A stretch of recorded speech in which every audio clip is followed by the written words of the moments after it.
Hello students, today my video is on the topic electromagnetic induction.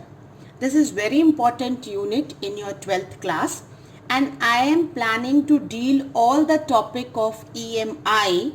This is the short form of electromagnetic induction, EMI, one by one continuously in my video so that the complete chapter will be known to you. First of all, what is EMI? Actually, this is the phenomena of production of current by changing the lines of force which is magnetic. That means when there is a magnetic flux which is linked with the coil is changed. I hope when you have seen my last video, you have seen that we have studied the concept of electric flux, and this is nothing but phi, which is E dot ds. I hope you remember this. And what is the formula? क्या था हमारा formula? Formula था E ds cos theta with the sign of integration when I am calculating total flux. तो जब electric lines of force passing per unit area आपको electric flux देते हैं, similarly when magnetic flux is linked with the surface in a magnetic field, then it is number of magnetic lines of force or lines of magnetic field lines which is crossing the surface normally. Okay इसका मतलब अगर हमारे पास electric field है तो lines of force जो पास होंगी उसको हम इलेक्ट्रिक फ्लक्स बोलेंगे. अब ई की जगह हमारे पास मैग्नेटिक फील्ड है और मैग्नेटिक फील्ड हम डिनोट करते हैं बी से. तो अगर हमारे पास मैग्नेटिक फील्ड है तो वेरी क्लियर फाई क्या हो जाएगा, हमारा मैग्नेटिक फ्लक्स होगा which is B dot D S. आपको ये ध्यान रखना है ये ds वही एलिमेंट्री सरफेस है जो हम एक सरफेस S में कंसिडर करते हैं जहां से लाइंस ऑफ फोर्स पास होती हैं. तो आपके पास यहाँ पे भी फाई का फॉर्मूला क्या होगा, वही होगा BDS cos थीटा, जहां magnetic lines of force and surface elementary के बीच में जो एंगल बनता है that is theta. Okay now if suppose I am having a coil, इस तरीके से हमारा एक कॉइल है जिसमें लाइंस ऑफ फोर्स पास हो रही है, यानी ये मैग्नेटिक फील्ड में रखा हुआ है.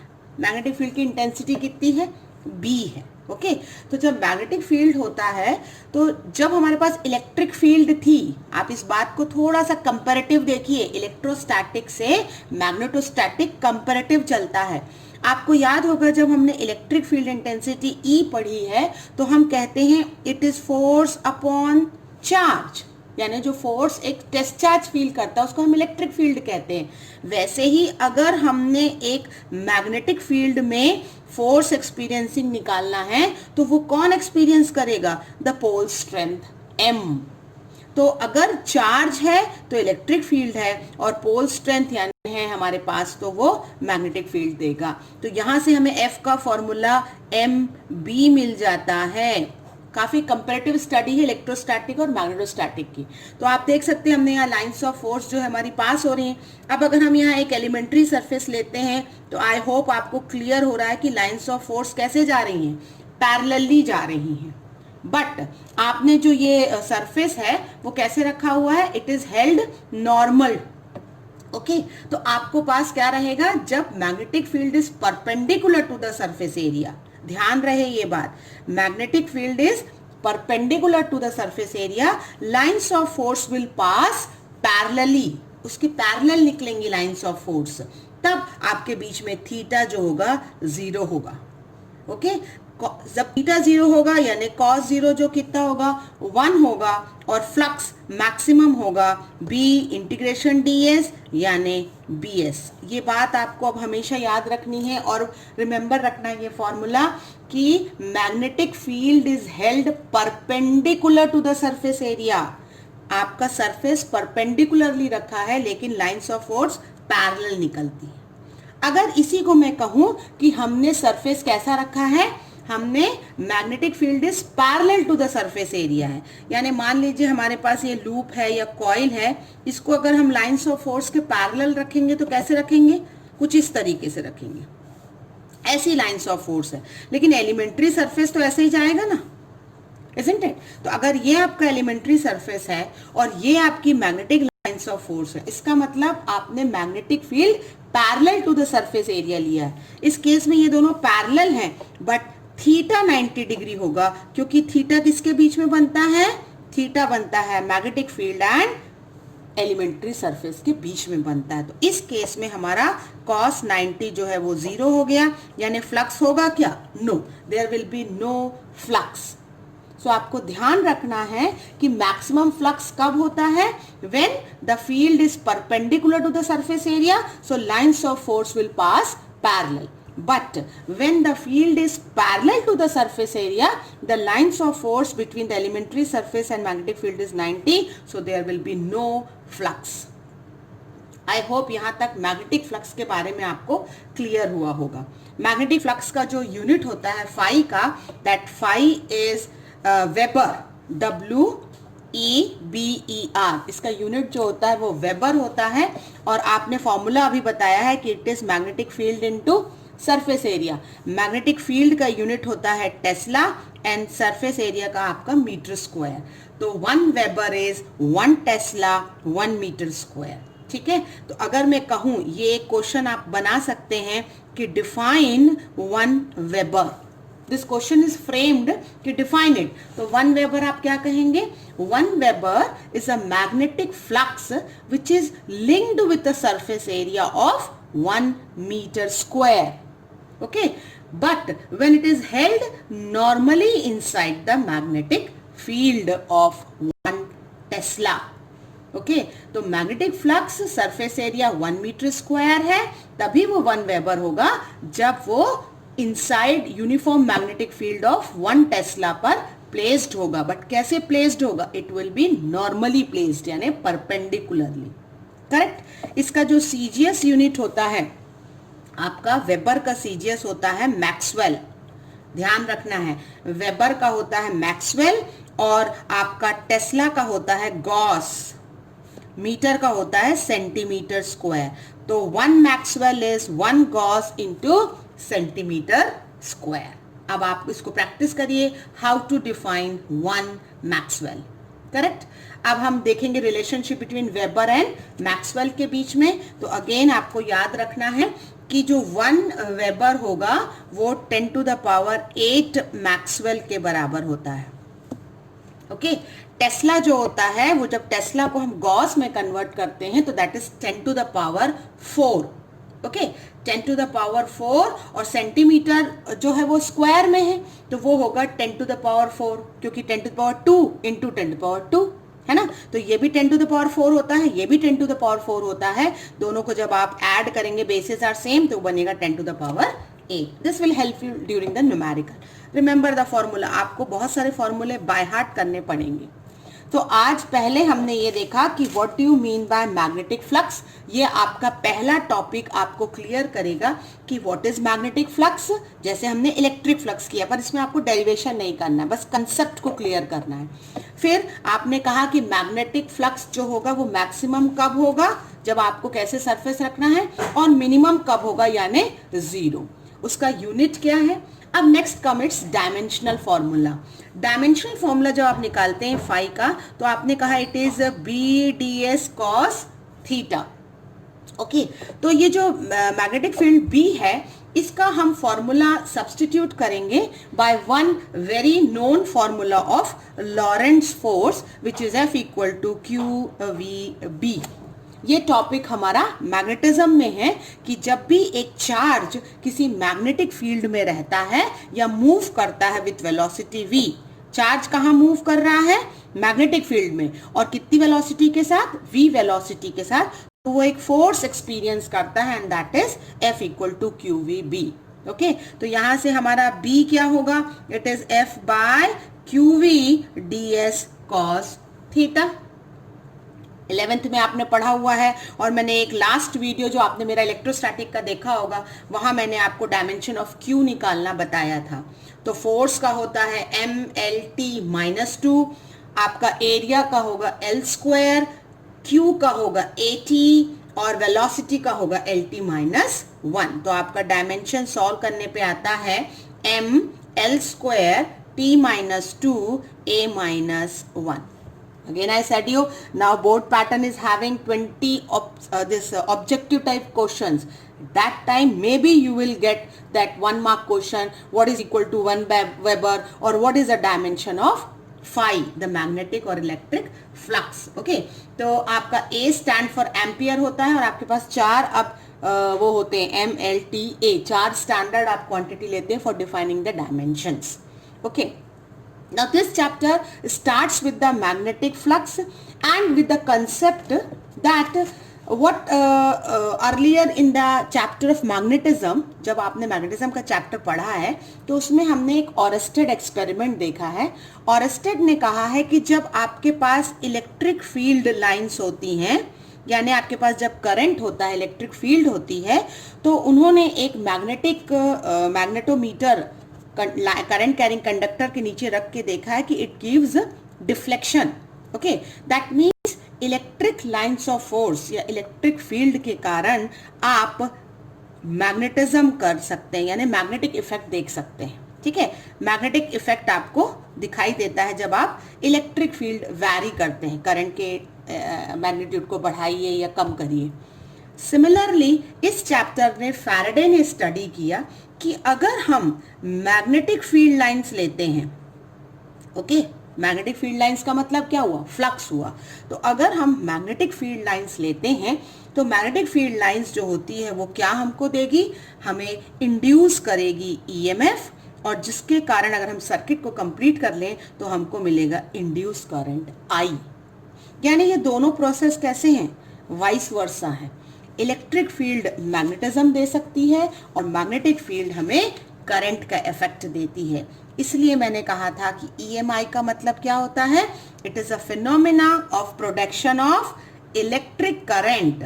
कब, when the magnetic field flux linked with the coil changes. सबसे पहले तो आप चैप्टर का मतलब पढ़िए कि EMI क्या होता है. EMI का मतलब होता है, आपको पूरे चैप्टर में इलेक्ट्रिक लाइंस ऑफ फोर्स या इलेक्ट्रिक करंट या EMF मिलेगा जब आप क्या बदलेंगे, आप लाइंस ऑफ फोर्स बदलेंगे जो कि मैग्नेटिक होगी, जो magnetic lines of force coil के साथ चेंज होगी. जब वो चेंज होगी तो आपको करंट मिलेगा. और इसकी पूरी स्टडी की है किसने, फैराडे ने की है. जैसे मैंने आपको बताया, ऑरेस्टेड ने इलेक्ट्रिक फील्ड का मैग्नेटिज्म के चैप्टर में मैग्नेटिक फील्ड के बारे में बताया है, जिसमें हमने बायट-सावर्ट लॉ, एम्पियर सर्कुलर लॉ पढ़ा है. लेकिन अभी हम फैराडे के एक्सपेरिमेंट के बारे में पढ़ेंगे, जिन्होंने हमें फैराडे एक्सपेरिमेंट करके, फैराडे लॉ दे करके magnetic lines of force change करने से करंट इंडक्शन बताया है. So will continue with the Faraday law. So before studying the Faraday law, Faraday ने जो अपने लॉ दिए हैं वो उनके एक्सपेरिमेंट पर बेस्ड हैं. तो फैराडे एक्सपेरिमेंट पहले हम थोड़ा सा समझ लेते हैं. Even the experiment is not asked in your 12th portion, आपके प्रैक्टिकल में नहीं है फैराडे का एक्सपेरिमेंट, और ना ही ये ड्यूरिंग एग्जाम पूछा जाता है. आस्किंग पार्ट तो फैराडे लॉ से ही होती है, but before understanding any law you have to understand the concept. तो what Faraday did, actually Faraday ने लिया एक मैग्नेट. ओके, मैग्नेट जो था उनका north and south bar magnet था, और मैग्नेट है तो उसकी लाइंस ऑफ फोर्स होंगी, यानी मैग्नेटिक लाइंस ऑफ फोर्स होंगी. उसके पास में उन्होंने एक कॉइल रखा है.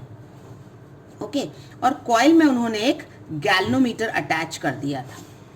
तो फैराडे का एक मैग्नेट है और एक कॉइल है जिसमें गैल्वेनोमीटर है.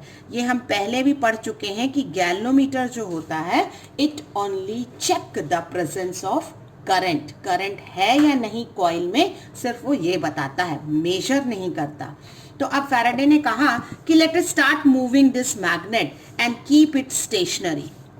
इसका मतलब कॉइल अपनी जगह पर है और आपका नॉर्थ साउथ मैग्नेट मूव कर रहा है. आप इसकी पोलैरिटी भी चेंज कर, it can be like this, the arrow can be like this, anything. That means उन्होंने सारी पॉसिबिलिटीज चेक करी है। उन्होंने कहा कि नॉर्थ साउथ को आप अंदर बाहर करिए, मतलब कॉइल के पास लाइए, कॉइल से दूर ले जाइए। तो जो इसकी लाइंस ऑफ फोर्स है, जो इसकी लाइंस ऑफ फोर्स है, आप जानते हैं मैग्नेटिक लाइंस ऑफ फोर्स कहाँ से कहाँ जाती है? It goes from north to south. Okay, तो जब ये आप अंदर बाहर करेंगे तो आपके ये जो कॉइल में गैल्वेनोमीटर अटैच है, it gives a deflection. That means changing lines of force due to the motion of magnet gives the current induction in the coil. Okay, and as soon as the magnet stops moving, अगर वो रुक जाती हैं तो galvanometer comes to zero. इसका मतलब जब तक के यहाँ लाइन्स ऑफ फोर्स चेंज होंगी, जब तक मोशन होगा, तब तक आपका करंट इंडक्शन रहेगा। मोशन रुका, करंट बंद। सिमिलरली उन्होंने क्या किया? मैग्नेट को स्टेशनरी कर दिया, और जो आपका कॉइल है, इस कॉइल को उन्होंने मूव किया। कॉइल भी मैग्नेट की तरफ जा सकता है या मैग्नेट से दूर जा सकता है, भाई पॉसिबिलिटी तो दोनों हो सकती है ना। तो ऐसे ही जैसे मैग्नेट का साउथ पोल इसके पास आ रहा था या साउथ पोल दूर जा रहा था, यहाँ पे नॉर्थ पोल पास आ जाएगा या नॉर्थ पोल दूर जाएगा। तो जब आप मैग्नेट मूव कर रहे थे तो आपकी कॉइल स्टेशनरी थी। अब उन्होंने मैग्नेट को स्टेशनरी कर दिया है, लेकिन कॉइल को वो उसके पास ले जा रहे हैं या वहां से दूर लेके जा रहे हैं। इन दोनों ही केसेस में क्या हुआ? Again the lines of force यानी flux induced with the coil changes. जब फ्लक्स चेंज हुआ because of the relative motion, there was the induction of EMF and hence the current. So this is the Faraday first experiment. तो उनके first experiment ने उनका first law दिया है, और जो उनका एक्सपेरिमेंट था वही उसका स्टेटमेंट है। तो जो फैराडे का फर्स्ट लॉ है, that is based on your experiment only. So I can repeat this 2 times so that you can make a note of it. कि whenever the magnetic flux linked with the circuit, okay, or with the loop or with the coil is changing, है ना, यही हुआ था ना हमारा। Magnetic lines of force जो coil है या लूप है या कोई सर्किट है, अगर उसमें बार बार चेंज हो रहा है, then there is a induced EMF. तब उसमें ईएमएफ क्या होता है? इंड्यूस होता है। ओके, एंड कंटिन्यूएशन में उन्होंने कहा कि induced EMF will last. This is very important line कि इंड्यूस्ड ईएमएफ विल लास्ट। कब तक रहेगी induced EMF? It will last as long as what will happen? Induced EMF will last as long as the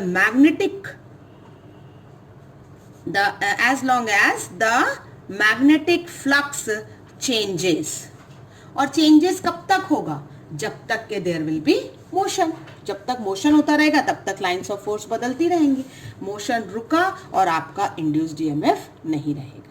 correct. तो changing magnetic flux ने क्या दे दिया आपको? Current और ईएमएफ दे दिया। ये फैराडे का पहला एक्सपेरिमेंट के साथ पहला लॉ था। फैराडे के दूसरे एक्सपेरिमेंट ने फैराडे ने क्या किया? 2 कॉइल लिए। एक कॉइल में उन्होंने कनेक्शन दे रखा था, किसका? सेल का। एक ईएमएफ उन्होंने या वोल्टेज लगा रखी है विद द प्लग की के, उन्होंने उसका नाम दे दिया प्राइमरी कॉइल। ओके, और पास में एक उन्होंने दूसरा कॉइल रखा है जिसे हम कह सकते हैं सेकेंडरी कॉइल, और उसमें उन्होंने एक गैल्वेनोमीटर अटैच कर दिया। तो जब उन्होंने पहले कॉइल में की को क्लोज किया, जैसे ही की को क्लोज करेंगे क्या होगा? प्राइमरी में करंट फ्लो होगा। जब की को क्लोज करके प्राइमरी में करंट फ्लो हुआ तो as Oersted said that the current near its vicinity, the current carrying coil will produce what? Magnetic effect. ये ऑरेस्टेड हमको बता चुके हैं, ये हम पहले मैग्नेटिज्म में देख चुके हैं कि current carrying conductor produces the magnetic field and hence the lines of force. So when I am changing the primary current, जैसे ही मैं प्राइमरी करंट को बढ़ाऊंगी, लाइंस ऑफ फोर्स इंक्रीज होंगी, और जो उसके पास रखा हुआ है सेकेंडरी, उसमें गैल्वेनोमीटर गिव्स डिफ्लेक्शन। यानी प्राइमरी कॉइल में चेंजिंग करंट सेकेंडरी कॉइल में इंड्यूस्ड ईएमएफ करता है और हेंस करंट इंड्यूस करता है। ये फैराडे ने दोनों कॉइल पे एक्सपेरिमेंट किया। क्लियर? तो ये दोनों एक्सपेरिमेंट फैराडे ने करने के बाद फैराडे ने अपना नेक्स्ट लॉ दिया, और नेक्स्ट लॉ, सेकेंड लॉ उनका कहता है कि whatever is a rate of change of flux, जो भी उनका rate of change of flux होगा, जिसको आप डी फाई कह सकते हैं या phi two minus phi one कह सकते हैं, whatever you want to say, क्योंकि डी फाई भी वही होता है, phi two minus phi one भी यही होता है, final minus initial upon time. तो अगर आपका rate of change of flux है तो that will be directly proportional to induced EMF, that is the Faraday law. Second law, I will introduce a constant here with one minus sign, okay, phi 2 minus phi 1 by t. और ये बात आप सब जानते हैं कि minus sign का मतलब क्या होता है. It says that direction of the flow of current, okay, due to the induced EMF is opposes the change in magnetic flux.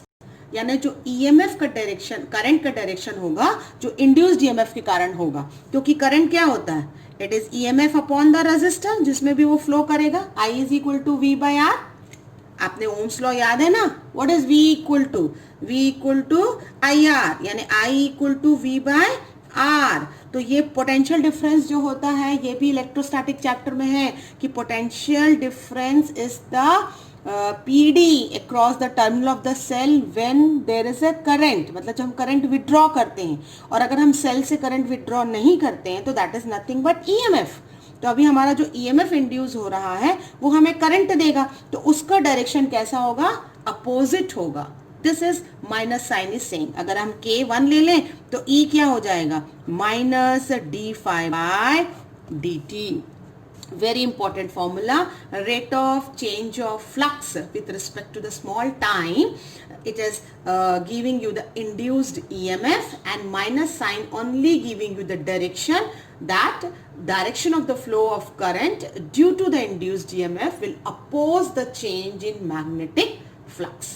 Okay, and if suppose you are having n number of this lines of force will change. If n is a number of turn in a coil, आपका coil में n number of turns हैं, capital n number of turns हैं, तो आपके E के फॉर्मूले में हो जाएगा क्या, minus n D phi by D T. This is known as Faraday second law. इसको हम फैराडे का लेंजेस लॉ भी कहते हैं. अब ये नया वर्ड आया हमारे पास, Lenz's law, LENZS, Lenz's law. Faraday Lenz's law इसलिए कहा जाता है क्योंकि ये जो माइनस साइन का डायरेक्शन है ये हमें लेंजेस रूल ने बताया है. तो लेंजेस रूल यूज होता है या लेंजेस लॉ यूज होता है to determine the direction of induced current in the circuit. Current कितना इंड्यूस हो रहा है उसका डायरेक्शन हमें लेंजेस लॉ बताता है. इसका स्टेटमेंट बहुत ही सिंपल है कि the induce current will be produced which will always in such a direction it should oppose the change और कॉज. वो जो करंट होगा जो प्रोड्यूस होगा वो हमेशा अपने कॉज का मतलब समझते हैं आप, कारण जिसने उसे प्रोड्यूस किया है, तो उस कारण को अपोज करेगा. ठीक है, दैट इज लेंजेस लॉ. एक बहुत छोटा सा एग्जांपल आपको मैं देखिए बताती हूँ लेंजेस लॉ लगाने का, और ये बहुत इंपॉर्टेंट है बिकॉज आपको इस पे बहुत सारे क्वेश्चंस आएंगे. मान लीजिए मैंने एक कॉइल लिया है, ओके, और ये मेरा नॉर्थ पोल जो है, north pole is moving towards the coil. इसको ध्यान रखिएगा, it is moving towards the coil. तो लाइन्स ऑफ फोर्स बदलेंगी क्योंकि वो अंदर बाहर होगा, है ना. तो आपका जो कॉज है, जो रीजन है, वो ये है कि north pole moving towards the coil is inducing the current, है ना. तो जब नॉर्थ पोल मूविंग टूवर्ड्स करेंगे तो who will oppose the north pole, उस कॉज को अपोज कौन करेगा, डेफिनेटली नॉर्थ ही नॉर्थ को अपोज करेगा. यानी जो फेस कॉइल का नॉर्थ की तरफ है, देखिए जैसे मैं अपना हाथ रखती हूँ अगर ऐसा, तो आप देख सकते हैं कि हाथ एक इधर पाम की तरफ है और एक अपोजिट है ना, इस तरफ है. तो जब मैं पाम की तरफ बोलूंगी पोलैरिटी को चेक करिए, तो नॉर्थ पोल और पाम एक ही तरफ में है और मुझे इसको अपोज करवाना है क्योंकि यहाँ पे डायरेक्शन ऑफ करंट मेरे हाथ में वही होगा जो नॉर्थ को अपोज करेगा. तो डेफिनेटली मेरे हाथ में क्या पोलैरिटी आएगी, नॉर्थ की पोलैरिटी आएगी. और इस तरफ क्या पोलैरिटी आएगी, साउथ आएगी, क्योंकि isolated poles doesn't exist. This is the property. एक ही पोल थोड़ी ना रहता है, नॉर्थ और साउथ साथ में रहते हैं. तो अगर इस तरफ नॉर्थ है तो डेफिनेटली इस तरफ क्या हो जाएगा, साउथ हो जाएगा. तो देखिए अगर ये इस तरफ नॉर्थ पोलैरिटी आती है तो अगर मैं n बनाऊंगी ना, n, this is n for north, n बनाऊंगी और एरो को ऐसा पॉइंट कर दूंगी तो ये डायरेक्शन कैसा हो गया, क्या आप बता सकते हैं? This is anti clockwise. तो नॉर्थ पोलैरिटी का मतलब होता है एंटी क्लॉकवाइज, यानी कॉइल के, जो कॉइल नॉर्थ पोल के तरफ है वहां पे direction of current anti clockwise होएगा, और on the other side clockwise. तो क्लॉक ऐसा एस बनाते हैं ना, साउथ पोलैरिटी, उसमें एरो बना दीजिए तो दिस इज योर क्लॉकवाइज.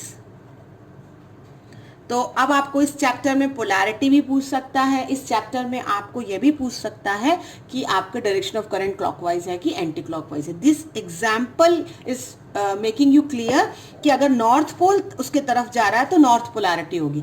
लेकिन अगर इसी एग्जाम्पल में कहूं कि नॉर्थ पोल अवे जा रहा है and then there is induced current, इसका क्या मतलब हुआ, नॉर्थ अगर अवे जा रहा है, एरो में दिया हुआ है, और अब आप पोलैरिटी बताइए, तो नॉर्थ पोल दूर जा रहा है तो उसको पास कौन बुलाएगा, क्योंकि it has to oppose. Cause is north pole is moving away, तो उसको पास बुलाने के लिए यहां कौन सी पोलैरिटी डेवलप होगी, साउथ पोलैरिटी, क्योंकि अपोजिट पोल्स विल अट्रैक्ट. तो साउथ पोलैरिटी डेवलप होगी, मतलब the direction will be clockwise. Try to understand the concept very clear because many conceptual question is going to be framed on this topic. Now our next will, so I deal with Faraday experiment and Faraday law. So our next video which I am going to give you is based on our self induction and mutual induction, which is very important. Thank you student.